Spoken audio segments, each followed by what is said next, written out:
Hi everyone. So this blog is coming to you a little bit later today because I had to get up early and go to work for a meeting. I'll just be real quick about that one. My boss and boss's boss, meaning the CEO of the company, has requested my presence in a series of meetings that happen in the morning. You can call them whatever you want, deal reviews or every deal every day kind of a thing, but being part of the sales team, regardless of my capacity in the various aspects of that particular department, dictates that I be more involved with the sales process, and I'm completely on board with that. I am not looking forward to the idea that I have to wake up now at 7 in the morning for a 7:30 meeting where I have to listen to these meetings, whether it be on my way to work or prior to work or whatever. So I'm not necessarily looking forward to that idea or that plan. However, I do recognize the value of being a part of those meetings, at least hearing what's going on from a day-to-day basis. I think it's going to be important. That said, my blogs may come in the afternoon now, because that's a nice car. Because I don't know if I'm going to be able to blog while I'm driving like I normally do,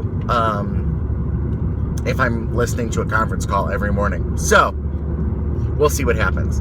Anyway, today's blog, I think I didn't really have any topics of thought. I've been so processing how I'm going to get everything ready for this trip to Australia.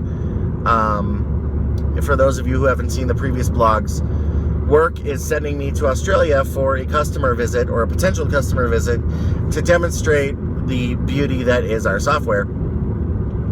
And it's going to kind of be an interactive session, so I had to set up these laptops and plan everything and whatnot. And yeah, so anyway, that said, I'm going to move off of that topic.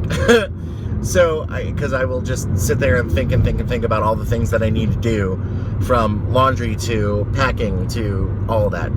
What I guess, the topic that was kind of on the forefront of my thought process was about how the dynamics of my relationships have changed over the years. And I was thinking about that because I've been going back to Milwaukee more and more often lately.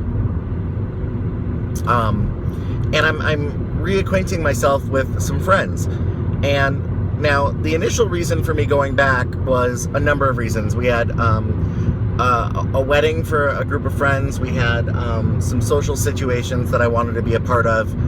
But it used to be that I worked remotely, and my home office was in Milwaukee. And so that necessitated me going back to Milwaukee once or twice a month and being a part of that team. When I switched jobs, now 3 years ago, my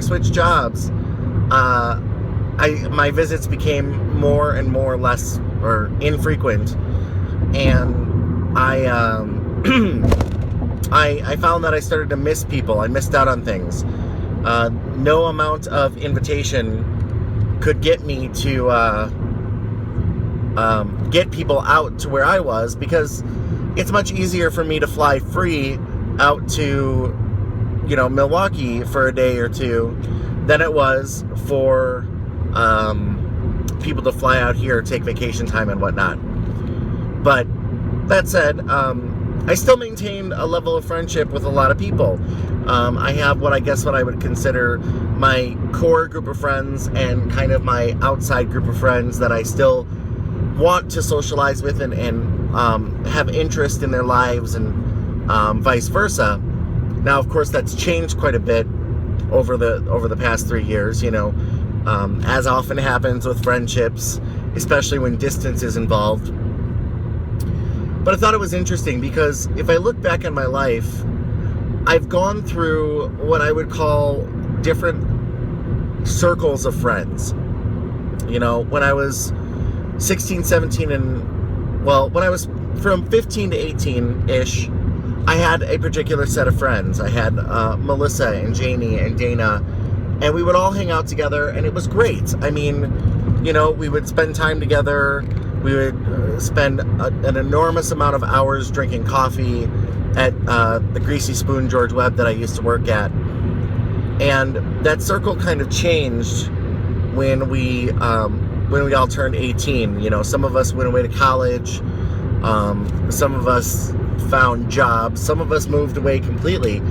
And I found that back in the 90s, it wasn't as easy as adding them to Facebook or sending them a text message. That those technologies just weren't really there, or at least not as applicable or as frequently used as they are now. So we lost touch. Melissa, for example, moved to New York. She got married. She had a kid. Jamie became a DJ, and I think he's in California. Just random people change. So as I kind of fell out of that circle of friendships, so did the level of communication. From there, I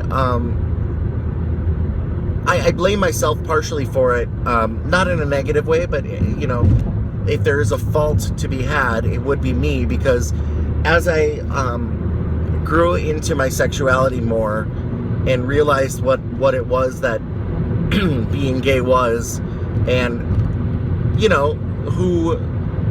who would influence that lifestyle, and on top of that, dating and relationships, I moved into a different circle. Some of the friends from my old circle migrated with me into that circle, my friend Bob and a couple others, but I moved into this other circle where I was an adult but not old enough to go to the bar. I was 18, so I wasn't really young enough to hang out with teenagers anymore. And so that kind of migrated from, sitting around and drinking coffee and smoking cigarettes at a restaurant to sitting around and drinking coffee and smoking cigarettes at a gay restaurant. This restaurant was called Walker's Point Cafe. And I think for a lot of people, it was our teen years. I met a lot of friends. I had a lot of social activity. I dated. I met some really cool people, met some really weird people. But that became a new social circle for me. And I I developed a new set of friends, basically. For the friendship slots that had kind of faded away with people going to college and whatever, were replaced by a new set of friends, a new type of experience. It was extremely gay. It was a lot of identity issues, and not issues in negative ways, but a lot of figuring yourself out, determining, the type of person you wanted to be and who you liked and who you were attracted to and all that. So those were a lot of formative years. And there were a number of adults at that restaurant that really helped me shape who I think I am today. And this is not to say that my family and friends didn't help shape that as well, but I also think it's important to recognize that, there are people out there, people like Joey Black and Nova and Lana St. James, rest in peace, that really influenced how I react to the situations that were presented, and how I handle being gay in a world that didn't necessarily understand being gay yet. And I'm not saying that this was the 50s and I was going to be lynched or something like that, but there was a lot of fear around getting a job and exposing that level of sexuality of myself to other places and other people, as well as fear that, I would be judged or there'd be prejudice based around that. That was also right around the time that I met who I often call my first husband, even though, marriage wasn't a thing and we weren't legally married, but we did exchange rings, and we did have a 4-year relationship where we owned a home and things like that. and that was Don. He was a cop, and he was adorable and fun, and really gave me, you know, a good number of enjoyable years in a relationship. But I was still kind of tethered to my friendships and my social interaction, and you know, just, I don't know, kind of, I didn't want to let go of that kind of synergy and symbolism and friendship that I had with those people. So in my teen years, my life went like this. I'd wake up in the morning, I'd go to work. After work, my friends would get done with school, and they would come to the restaurant, the Greasy Spoon, and we would sit there for hours and chat and talk and do each other's homework, and just talk about life and relationships and play games, things like that. And then that transition, when I moved out of the circle into the next one, it transitioned to, I had a job, an 8 to 5 or a 2 to 10 job. So I would work that shift, and I would go to Walker's Points, hang out with friends from like 10 at night till 2, 3 in the morning, sleep maybe 4 or 5 hours a day, and, you know, go to work and repeat the process. And there was always people to hang out with there, and there was always things to do, and you know, we would drive to Chicago on a whim, or we would go to a movie, or somebody would host a dinner at their house, and, you know, we'd all bring food or all cook or whatever. It was great. It was just wonderful. That said, when I got into a relationship, I started pulling back from that because I thought I needed to be what somebody else wanted me to be. And it wasn't anybody's fault. It was decisions that I made. But the decisions that I made were to sacrifice or compromise those friendships or those relationships, or the amount of time I was hanging out there, to be with my partner. And he was significantly older than me by 10 years. So he had been there, done that kind of stuff, and he was no longer interested in that lifestyle. So I adapted to conform to that. Well, that adaptation, in a lot of ways, contributed to some resentment and some poor relationship choices on both of our sides. And that created some tension and inevitably led to a breakup. But that's another story for another time. I'm going to hold for 1 second. There's a pulled over car here. Hold on. Okay, sorry about that. So, invariably, I turned 21, and I started going out to the bars because most of my friends were going out to the bars, and I was getting invited out all the time. And that kind of migrated my circle again from the people that I had hung out with as a pre-adult or pre-21-year-old to this new life of, oh my God, there's a whole world out there. And that drastically, I think, changed the way I socialize.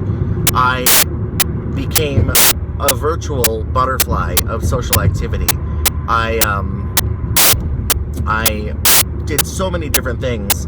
An example week, for the sake of argument, was I would work, 10 to 7 or something like that.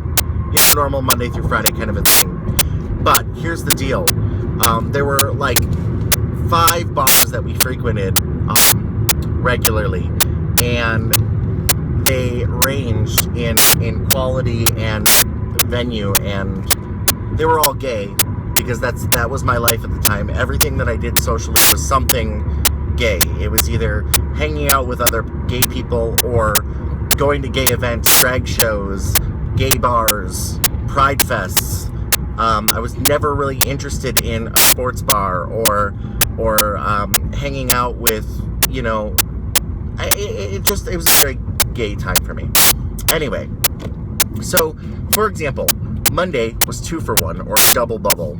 So, my friends and my boyfriend at the time would go to this place called the M&M Club, the Glass Menagerie, and we would have a couple drinks there, 2 for 1. Then we would go to a bar called Fluid, where they had more 2 for 1. Great. We would end up going out for a while, drink, whatever. Tuesday night, I believe Tuesday was karaoke night at Switch. Switch doesn't exist anymore. Neither does M&M. But we would go out to Switch, and we would listen to people do karaoke and have a gay old time. And, you know, take pictures and drink and whatever. We had made some friends that were bartenders, so that was always cool. Then we moved on to Wednesday, which was this special night at La Cage, where they would do like $5 beer busts, $10 rail, and $15 call. And that was basically you paid one price and you drank that item all night for free, or for that price. You know, one-time sale. Let's see, what else? Thursday was Cosmo night at Fluid, so we would all go out for Cosmos. And now this was always a different set of people too. That's what was great, is that everybody, there was different sets of people that would do different things and would go out different nights. You know, different age groups, different, you know, backgrounds, etc. So there was always something to do.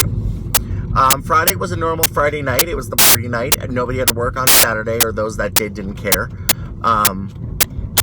So there was always that.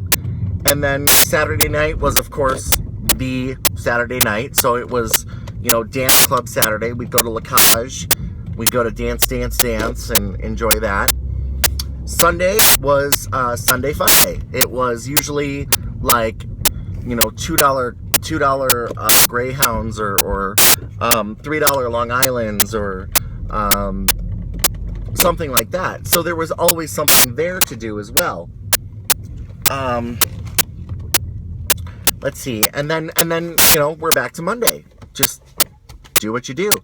I loved it. I had so much fun, but I was spending an insane amount of money. Now, at this point in life, I had gotten a job where I was doing very well, income-wise. So I did a spreadsheet once about how much I was spending, and I was spending probably anywhere from $20 to $40 a night going out, and that sometimes included another $15 for late night breakfast, you know, a 2 a.m. breakfast or something like that. So when you combine all of those together, those 2 or 3 items, meaning drinks,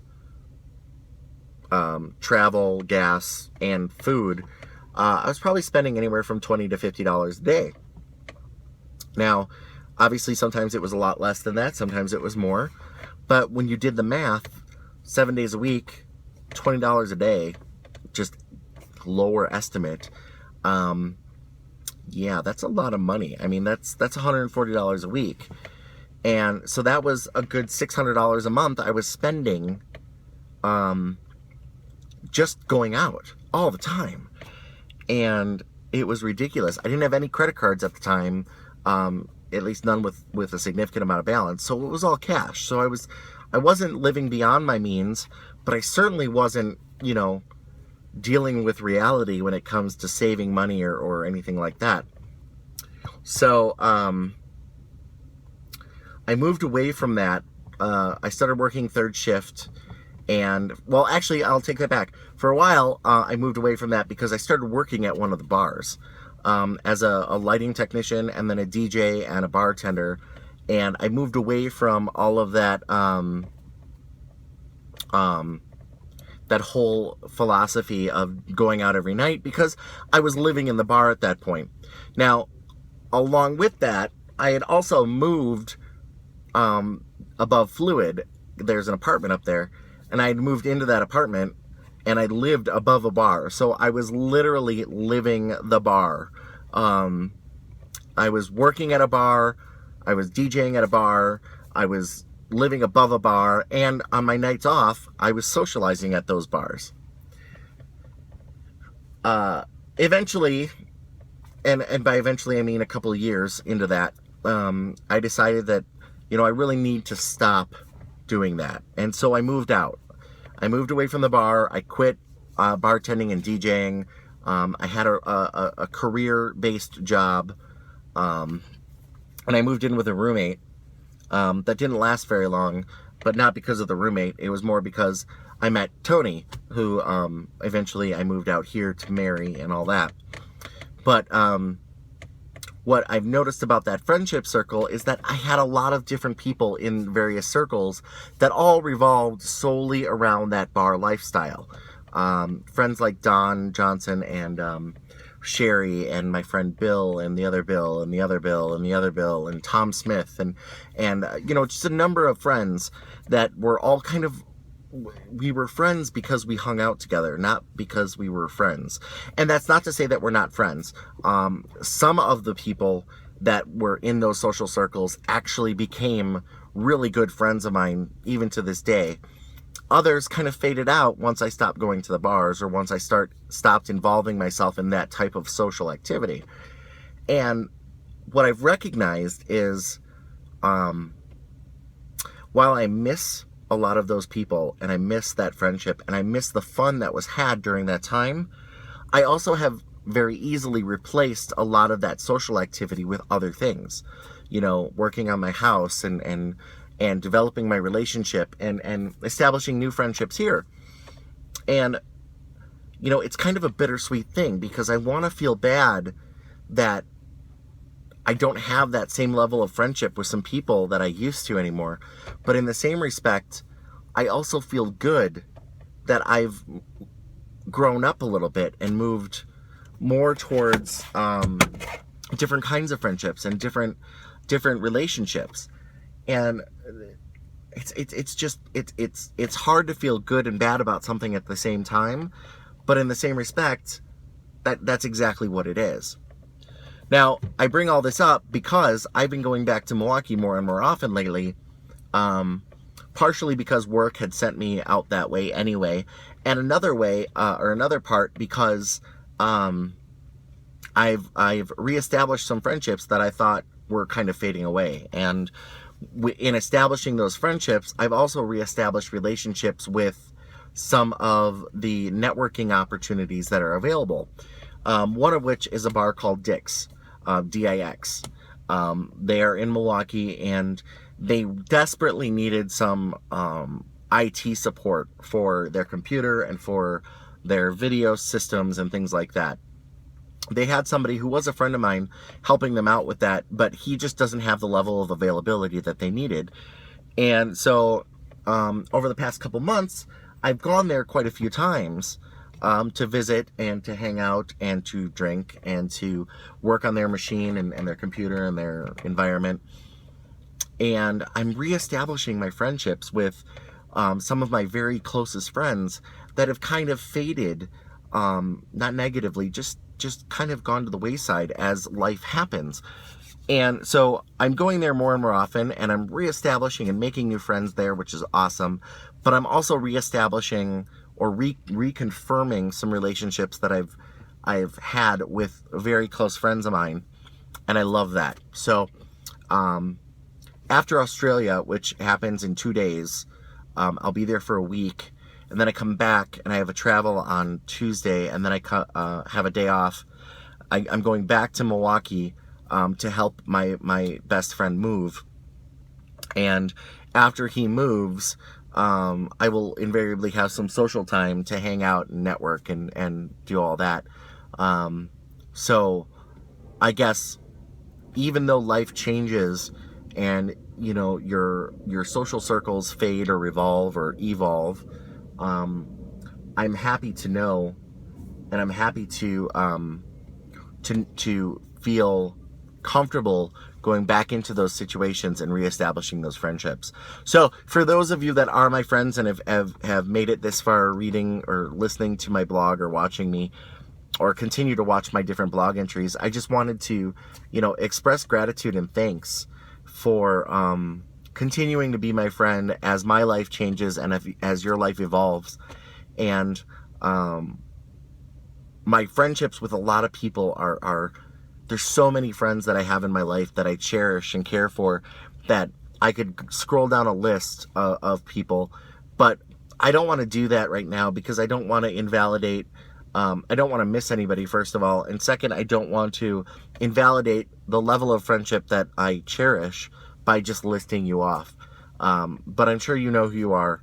And I am very grateful that you're in my life in whatever capacity, whether that be a regular contact or even the occasional, hey, haven't talked to you in a while.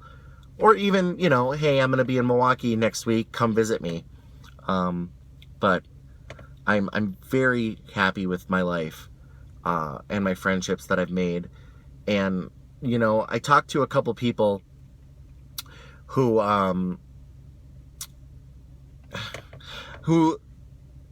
look at their life as if they haven't accomplished anything, or they look at themselves and they feel like all of their accomplishments aren't enough.